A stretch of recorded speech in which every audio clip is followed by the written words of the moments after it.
What does it truly mean to be a conqueror?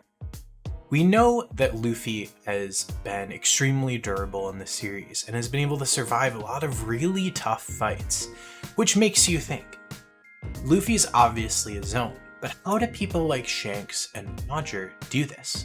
Roger was a monster and was at the top of the world with just Haki, but how? I believe that there's more to Haki than meets the eye, and that when we finally meet Shanks, we're going to see firsthand that we've only scratched the surface of what your will can do in battle. I believe that there's different Haki paths, and that elemental Haki is a thing. I know other YouTubers have talked about this, but I still remember in Dressrosa when I was watching when I was in high school, and just watching, Luffy do the thunder thing with Don Chinchou, it really got my mind thinking, right? What really is Haki? What if Haki isn't something that's always existed in the One Piece world? What if it has something to do with the Ancient Kingdom? Or more importantly, what happened during the Void Century?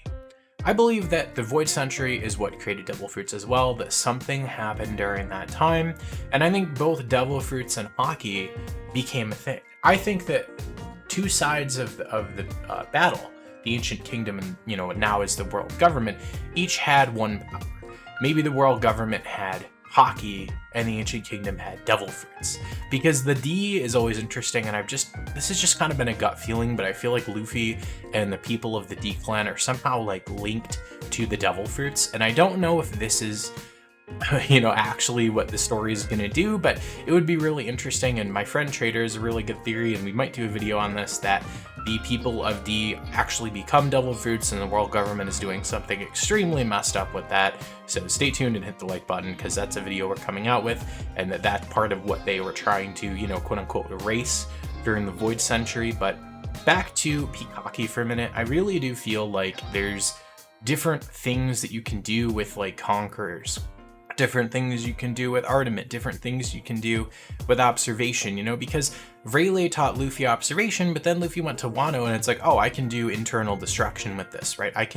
And I think just like how some Devil Fruit users are just really good, right? And you give them a fruit, they're hacks because they're so creative and intuitive with their Devil Fruits.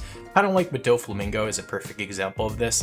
He got the string fruit, and you could sit there and be like, okay, well, the string fruit is incredibly stupid, but Doflamingo has done amazing things with it, right? He's been able to create really sharp strings, birdcage, attach his strings to the clouds to fly, stitch his internal organs up with strings. So it just goes to show that, the more creative you are with your Devil Fruit, the stronger you are in battle. And I actually think it's the same for Haki.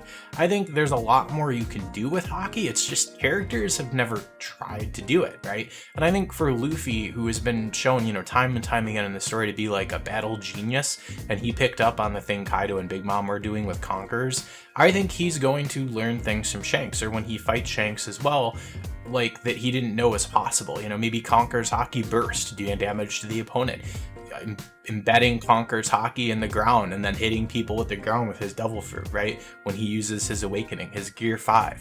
Things like that are going to make Luffy an even more powerful fighter, and I think this is how Roger and Shanks were at the top of the verse. Roger during his era, Shanks now. I do believe Shanks is the strongest person alive.